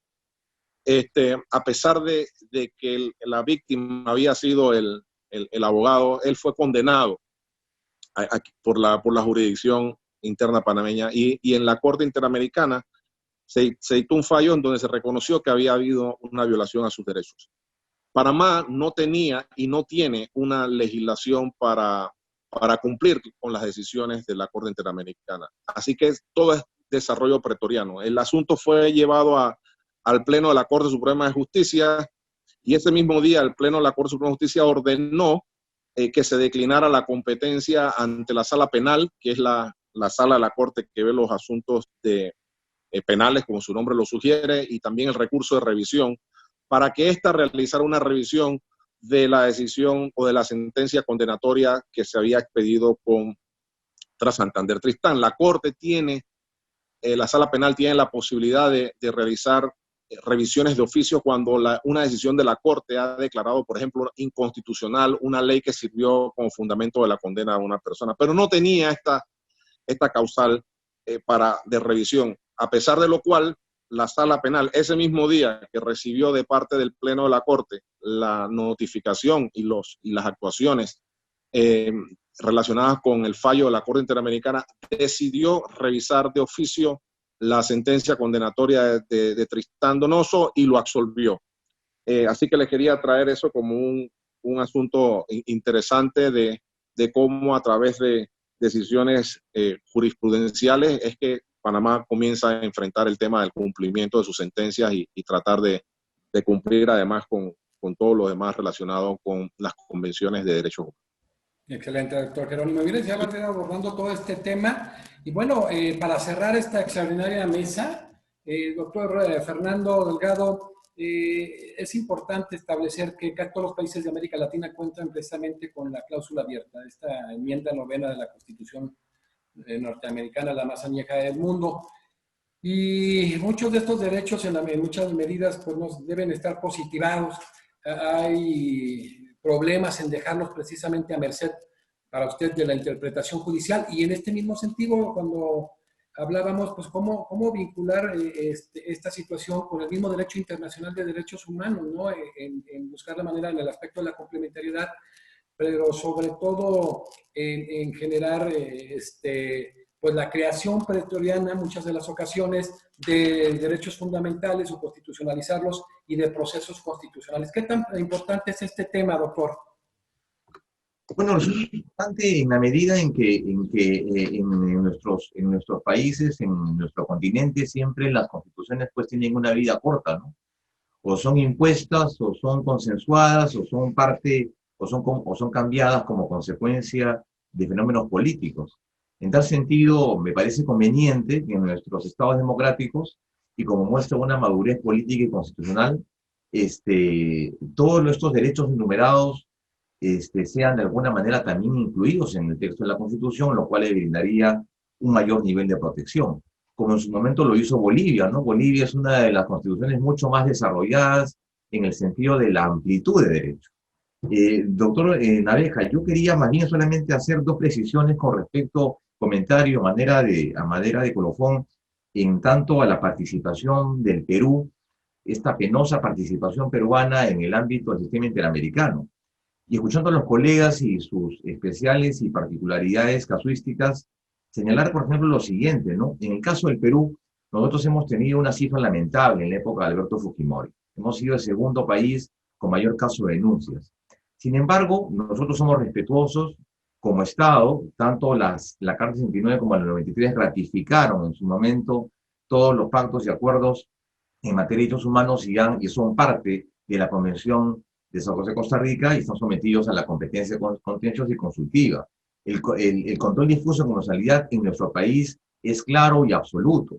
Sin embargo, yo le diría que han habido algunos criterios no disímiles, pero sí importantes. Por ejemplo, en el caso trabajadores del Congreso, una de las primeras sentencias que tuvo el Perú en materia del control difuso, la Corte Interamericana dijo, claro, no solamente debe entenderse en el control difuso únicamente la Convención Americana, sino también el Corpus Juris, el corpus juris desde el punto de vista regional. Criterio importante que pone las primeras sentencias, recordemos, en materia de la jurisprudencia de la Corte Interamericana vinculada al caso peruano. Un segundo caso también importante que también es compartido por la sentencia Vargas-Rexaco es en el sentido, en el caso Perú con Castillo-Petrucci, en donde hay un enfrentamiento pues entre el Tribunal Constitucional y la Corte Interamericana, que después el Tribunal Constitucional ordenó la anulación de los procesos a estos terroristas y dijo lo siguiente, ¿no? Es necesario un diálogo dinámico, un diálogo complementario, digamos, a puertas de lo que vendría a ser ya los nuevos casos en materia de la jurisprudencia en el Perú. El caso, por ejemplo, un caso interesante es el caso Castillo-Páez, también uno de los primeros casos en materia de la jurisprudencia peruana, y ahí entonces fue la primera vez que la Corte hace efectivo un control abstracto con respecto a este control de convencionalidad. En el caso, por ejemplo, el caso Aguado-Alfaro, trabajador del Congreso, la Corte más bien ya tiene un criterio mucho más absoluto, en el sentido que ya no resulta siendo pues la decisión de la Corte una invocación, sino un imperativo o una orden de acatamiento obligatorio al Estado. Lo mismo pasó, por ejemplo, el mismo criterio ocurrió, por ejemplo, en la sentencia Olmedo Bustos, cuando la Corte le ordena a Chile el cambio de la Constitución. O, por ejemplo, el caso Hellman, que también es mucho más estricto e invasivo. Entonces, nosotros en el Perú hemos tenido estos casos interesantes, el caso Lori Berenson, por ejemplo, el caso de Elsa Tamayo, un caso en el cual la Corte tuvo una decisión, inclusive de declarar la nulidad de procesos en los cuales habían operado amnistía para policías, yéndose en contra de reformas constitucionales. Entonces, ahí el tratamiento en el Perú ha sido mucho más intenso, pero dentro de esa magnitud, diríamos, claro, a veces la Corte con nosotros ha sido más persuasiva, y en algunos casos la Corte ha sido, digamos, mucho más intensa en sus decisiones. Entonces, eso va en el sentido siguiente, y un aporte con respecto a este mejor diálogo de cortes, ¿no?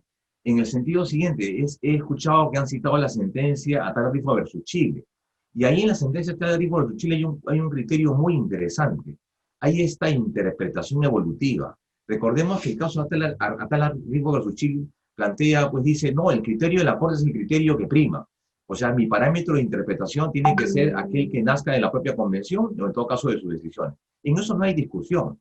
Pero en todo caso, ¿en qué medida para mejorar este diálogo de cortes y no ser un conflicto entre cortes, en qué medida sería posible, por ejemplo, que la Corte también pudiese utilizar criterios de otros tribunales constitucionales, ¿de acuerdo?, en la resolución de sus casos?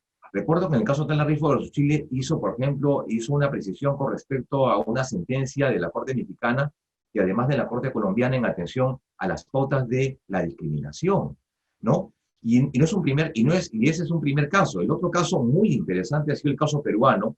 En el caso 5 pensionistas en el Perú, un tema que tenía que ver con el cumplimiento de sentencias del Tribunal Constitucional y del Poder Judicial con respecto al goce y nivelación de trabajadores cesantes de la Superintendencia de Bancos y Seguros. Ahí la Corte Interamericana, por primera vez, utilizó un criterio propio del Estado peruano. Es decir, no va a reconocer el derecho a la pensión sobre la base de su jurisprudencia. No va a resolver el caso sobre la base de sus estándares interamericanos, sino va a resolver el caso ¿sobre qué? Sobre si le reconoce, le acoge el derecho a estos trabajadores, estos cesantes, que al final la Corte estimó el proceso. Así que es un tema evidentemente largo. Yo solamente quería en esta última y tercera intervención precisar esos avances, 3 casos, el caso Castillo-Petrucci, el caso Castillo-Páez, y el otro caso era el caso Lori Berenson, entre otros. Lamentablemente nuestra progresión, ya no tenemos muchos casos ante la Corte, pero en todo caso el Perú estuvo en un segundo lugar, en un momento determinado, por respecto a estas violaciones de derechos fundamentales. Muchísimas gracias. La verdad, una mesa extraordinaria. No me canso de agradecer tener amigos con los que hemos generado este diálogo siempre, amigos que considero incluso hermanos, y de verdad formar una mesa. Primero les doy se disculpa el doctor Cucarella, pero pues materialmente son como las 2 de la mañana en España. Abusamos del pobre amigo Cucarella, un gran jurista. Y bueno, esta mesa Europa-América ha sido extraordinaria. La mesa de diálogo jurisprudencial entre cortes constitucionales y la Corte Interamericana de Derechos Humanos, todo este tema del diálogo judicial. con la participación del doctor Heider Miranda Bonilla, extraordinario jurista costarricense, letrado de la Sala Constitucional de la Corte de Costa Rica, profesor de Derecho Constitucional de la Universidad de Costa Rica, el doctor Luis Andrés Cucarella Galeana de España, doctor en Derecho por la Universidad de Bolonia y Valencia, catedrático de Derecho Procesal en la Universidad de Valencia, el doctor Jerónimo Mejía, magistrado de la Corte Suprema de Justicia de Panamá, hoy en día uno de los más brillantes litigantes de Panamá, el doctor Fernando Delgado Alvisuri, de Perú, asesor jurisdiccional especializado del Tribunal Constitucional de Perú, también ex jefe de la Oficina de Derechos Humanos de la Defensoría del Ministerio del Interior. O sea, una mesa extraordinaria, 4 amigos entrañables, 4 juristas de la más alta talla de América y Europa. Entonces, para la Academia Mexicana de Derecho, Juan Velázquez es un privilegio. Heider Miranda, pues es miembro honorario, igual que Cucarella, y hoy se incorporan como miembros honorarios el doctor Jerónimo Mejía y precisamente el doctor Fernando, que también se incorpora con nosotros como miembro honorario, y es un gusto tener mesas de este calado, mesas de este nivel, que generan una biblioteca virtual en este diálogo cognitivo jurídico tan importante. Muchísimas gracias a cada uno. Muchas gracias, Heider, por estar en la mesa de esta importante mesa. Todo gusto, Jesús. Importante de la academia. Y un cordial saludo a los demás. Abrazo, fuerte abrazo. Gracias, Jesús, por todo. Chao, Heider. Gracias. Chao, Fernando. Muchísimas gracias al doctor Cucarella, doctor Jerónimo Mejía. Muchísimas gracias. Bienvenido como miembro honorario de la Academia Mexicana de Derecho. Muchísimas gracias, Jesús. Un placer. Igualmente a un gran jurista, un gran amigo. Fernando, muchísimas gracias. Fernando Delgado Alvisuri, miembro honorario también de la Academia Mexicana de Derecho. Muchas gracias, muchas felicidades a los 4. Y bueno, hemos de continuar trabajando en este tenor. Generaremos las memorias que valen mucho la pena. Y muchas felicidades, sobre todo a todos los miembros de la Academia Mexicana de Derecho, Juan Velázquez, a todos los juristas de América, de Europa y hoy de Asia que se incorporan a tener acceso a estas mesas tan importantes, y nos vemos en la siguiente mesa. Muchas gracias.